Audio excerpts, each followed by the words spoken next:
नमस्कार मित्रांनो, एक महत्त्वाची आणि आताची अपडेट समोर येत आहे.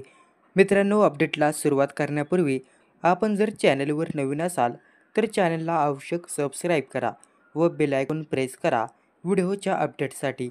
महत्त्वाची अपडेट असल्याने व्हिडिओ शेवटपर्यंत नक्की बघा.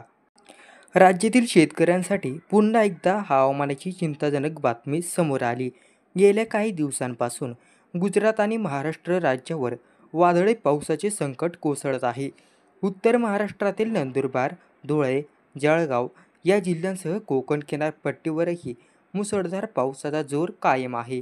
वादळासोबतच वेगवान वारे आणि ढगाळ वातावरणामुळे अनेक ठिकाणी शेतीमालाचे नुकसान झाले असून शेतकऱ्यांच्या चिंता अधिक वाढल्या आहेत. या पार्श्वभूमीवर हवामान खात्याने दिलेल्या नव्या अंदाजानुसार राज्यात पावसाचा मुक्काम आणखी काही दिवस टिकणार आहे. हवामान तज्ज्ञांच्या माहितीनुसार बंगालच्या उपसागरात निर्माण झालेल्या मोन्था या चक्रीवादळाचा थेट परिणाम महाराष्ट्रावर होत आहे. सामान्यत असे वादळे बंगाल किनाऱ्यापासून पूर्व भारताकडे सरकतात, मात्र यावेळी हे वादळ आणि अरबी समुद्रातील कमी दाबाचा पट्टा यांचा एकत्रित परिणाम राज्याच्या हवामानावर दिसून येत आहे. अरबी समुद्रात कमी दाबाचा पट्टा ओमानच्या दिशेने जाण्याऐवजी महाराष्ट्र आणि गुजरातच्या किनारपट्टीवर जवळ स्थिरवला आहे. त्यामुळे पावसाची तीव्रता कमी होण्याऐवजी आणखी काही दिवस ती कायम राहणार आहे. भारतीय हवामान खात्याने जारी केलेल्या अंदाजानुसार 5 नोव्हेंबर 2025 पर्यंत राज्यभर ढगाळ वातावरण राहील आणि अनेक ठिकाणी हलका ते मध्यम तसेच काही भागात मुसळधार पावसाची शक्यता आहे.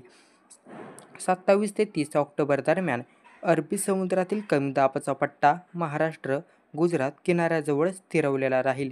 1 ते 2 नोव्हेंबर रोजी हा पट्टा हळूहळू उत्तरेकडे सरकेल, पण पावसाचा प्रभाव कायम राहील.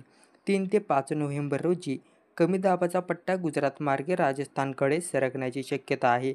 मात्र तोवर महाराष्ट्रात अनेक जिल्ह्यात अधूनमधून पाऊस सुरू राहील. मोन्था चक्रीवादळाचा प्रभाव कमी होण्यासाठी किमान आठवडाभर वेळ लागू शकतो. त्यामुळे राज्यभर पावसाचे प्रमाण कमी जास्त होत राहील. विशेषतः किनारपट्टी भागात आणि मध्य महाराष्ट्रात आकाश ढगाळ राहण्याची शक्यता आहे.